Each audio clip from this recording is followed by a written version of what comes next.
Oi, gente. Eu vou falar desse primeiro exercício. Ele diz que a posição de uma partícula que se move ao longo do eixo X. Então, aqui, né, só para ter uma ideia do que se está falando, é dada em função do tempo. E me dá uma equação de posição. Aqui em metros e em segundos, porque ele afirma que essa equação está no sistema internacional. Então, tá. O deslocamento da partícula entre os instantes T0 e T2 é 44 metros. Se ele me pede o deslocamento e eu tenho a função deslocamento, basta eu substituir. Certo? Como aqui dá 0 e aqui dá 0, aqui fica igual a 2 metros, né? Unidade de medida aqui. Aqui é 2, eu vou substituir todo o tempo por 2. E aqui fazendo na calculadora, eu não vou perder tempo fazendo isso na calculadora, façam aí na casa de vocês, dá 46 metros. Ou eu perco tempo fazendo na calculadora, né? Vocês não ligam muito que o exercício fica meio grande, mas preferem que eu faça o passo a passo. Então, eu faço passo a passo, tá? Igualzinho tá aqui. Beleza. Metros.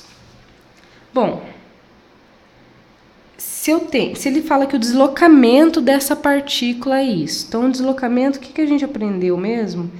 Que é o final menos o inicial. Não era? Ou S0, tanto faz. O meu final é o 46. E o meu inicial é o 2. Gente, lembrando que eu sou só uma aluna, posso estar fazendo errado, entendeu?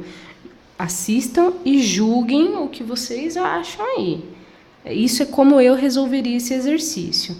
A velocidade média entre os instantes T0 e T2 é 64 metros por segundo.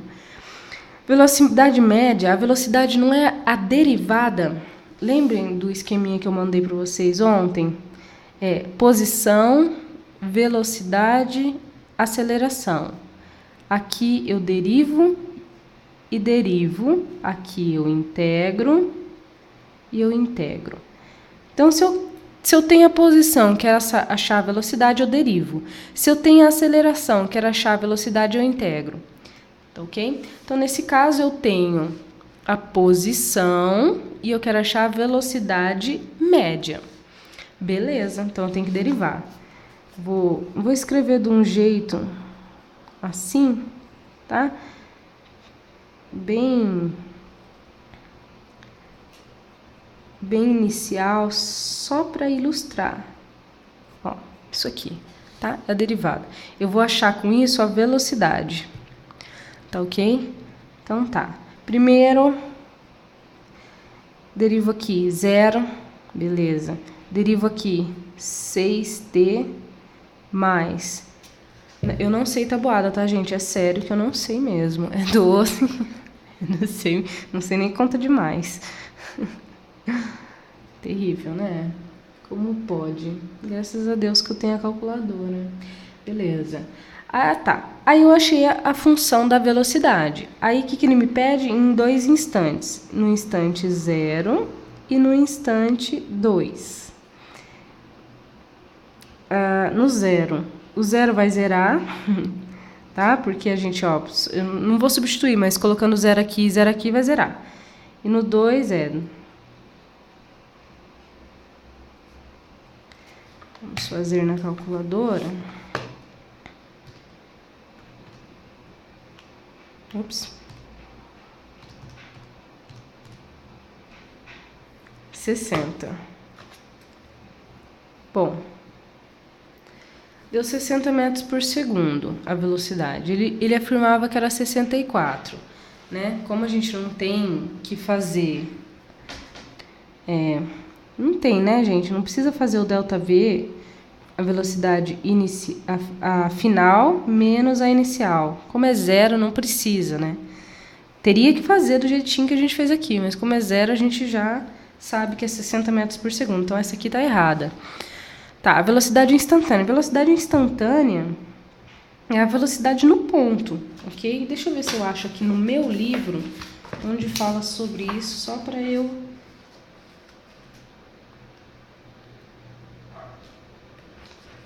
Ó. Velocidade de uma partícula em um determinado instante do movimento. Velocidade da partícula num instante de movimento, ou seja, velocidade instantânea, também chamada como velocidade. É a velocidade num ponto. É a derivada. É a derivada isso daí, tá? Quer ver? Aqui embaixo, inclusive, fala isso, ó. Eu acho que os nossos livros estão bem parecidos. Portanto, velocidade instantânea é a derivada de x, que é a posição, que é o s que a gente trabalha aqui, em relação a t, tá? Então, é a derivada. Só que é num instante, não é uma média, né? Beleza.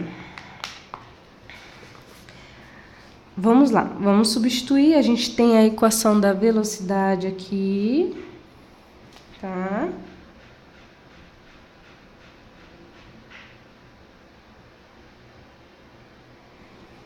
Qual que é a diferença? Só queria... tava vendo aqui meu grafite, desculpa, gente. Qual que é a diferença da velocidade média para instantânea? A média é aquela que você faz uma média... Quer ver? Uma média aqui. Ó. É a posição e o tempo. Eu fiz isso, vocês concordam?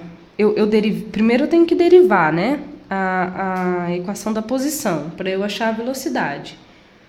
Né? Que é essa. E depois eu fiz em relação ao tempo 0 e ao tempo 2. Como o 0 não dava nada, né? Eu não precisei fazer essa continha. Agora, a diferença dessa para essa é que eu não vou fazer dois instantes, eu vou ir fazer uma média entre eles. Não uma média, né? Mas eu faço um menos o outro.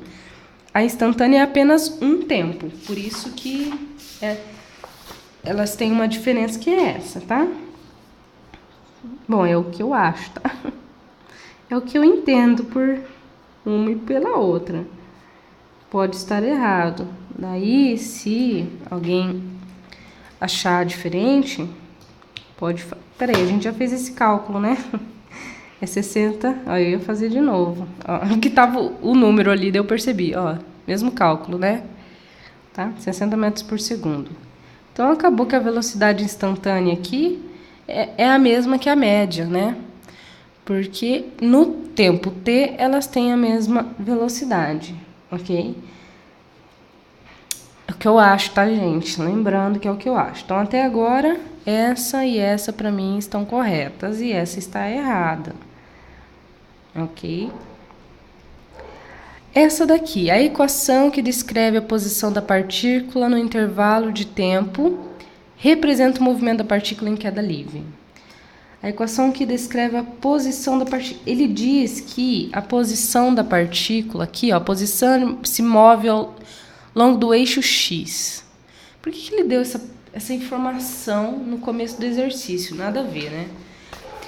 Quando a gente está falando de queda livre, eu não sei como que está no livro de vocês, né? Mas aqui é um exercício de queda livre. Ó, a pedra é solta na direção vertical. Queda livre vai ser sempre eixo Y. Sempre eixo Y. Né? Óbvio, né? Um pouco complicado você fazer um queda livre para direita ou para esquerda. Sendo que você depende da gravidade para que isso aconteça. Então, a função horária da queda livre, você troca o A, se vocês forem comparar lá, isso daqui é a nossa aceleração na função horária normal de posição. Na queda livre, vocês trocam A pelo G, tá? Então, por quê? Porque a gente está trabalhando com gravidade. Então, eu acho que essa aqui está errada, porque queda livre trabalha no eixo Y e não no eixo X. Minha opinião, tá, gente? Eu espero que tenha ficado claro a diferença dessas duas aqui, né? Toda vez que a gente vai achar uma velocidade, independente se ela é média ou se ela é instantânea, se você tem uma equação de posição, você precisa derivar. Quando você deriva, você vai achar a equação da velocidade, né? E daí você vai, quando é uma média, você vai fazer em relação a dois tempos, entendeu? E quando é uma instantânea, você vai fazer num ponto só. Naquele instante, qual é a velocidade, ok? Acabou que nesses dois é igual, as duas velocidades, porque quando a gente faz a média, a média, né, no instante zero é zero, então não interfere em nada, tá ok? Bom, espero que tenha ficado claro. Falou!